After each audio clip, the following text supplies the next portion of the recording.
But what is Parliament, excuse me, you're in Athens. What is Parliament discussing right now? What is happening? Right now, there's no legislation being debated.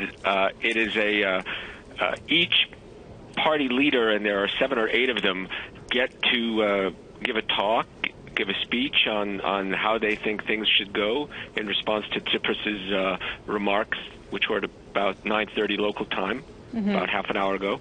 And each one is just going through their lines, and it's a little bit of a set piece of domestic political stagecraft. Really not much drama.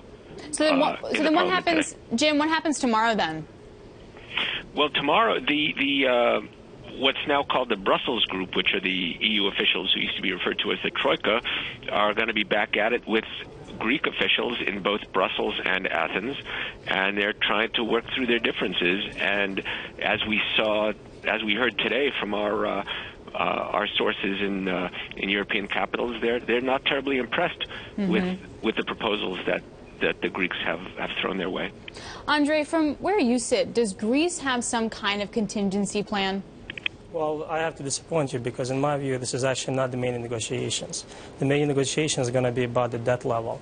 And all this just first part of the process to get to that point. If you go back to Tsipras's election campaign, he basically was saying no MOU and we have to reduce debt. And from their viewpoint, if they reduce debt, all the problems are going to go away. Unfortunately, they're not absolutely correct in that view. And I'm sure we're going to go through iteration of these negotiations, but ultimately they're going to find agreement on this issue, and when it's going to come down to a real negotiation of debt reduction, that's when we're probably going to see some of the interesting comments from both sides. But is this about debt reduction now, or is it more about growth versus, say, in 2012? I think right now it's basically what they agreed last time was to have an extension to get to the point where we can discuss debt reduction. So in my view, this is basically because Greece has a cash flow issue right now. They want to get through those payments and be in a position to negotiate debt levels. And Jim, talking about cash levels, I mean, you're on the ground in Athens. Are people pulling out their money in banks? I mean, we continue to sort of hear about that and the risk, and then the banks accessing more money from the emergency liquidity assistance from the ECB. Well, of course, you don't see people pulling cash out of the banks as you used to. They're sitting in front of screens and doing it that way. And the numbers, the reports for the past 3 months certainly bear out the fact that they're pulling money out. And that's one of the big problems that Greece has. They have to find a way to restore confidence. And that the only way to do that is finding a deal with the EU. And if there's no deal, then you're going to keep seeing capital outflows.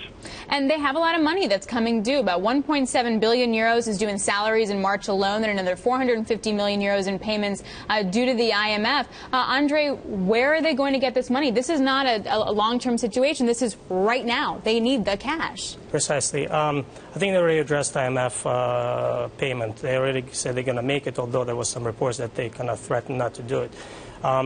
They do collect the receipts, so and plus they, bidding for this tranche, next to release tranche, which they're probably also going to get after, tough negotiations again. But again, in my view, the main issue is going to be debt levels. This is crucial for them, and there's still a lot of differences in the views between Europeans and Greeks how to do that. But ultimately, just to give you kind of end view of this, we think there's going to be some agreement about that issue along with the European oversight, which is actually the best thing for private investors because you want to get some debt relief. In addition to that, you get some oversight from the European Union to make sure that that Greeks are not going to do anything out of ordinary. So do you think that we'll see a Grexit? Is that a concern like it was a few years ago? I don't think necessarily. I mean, of course, it's obviously a concern.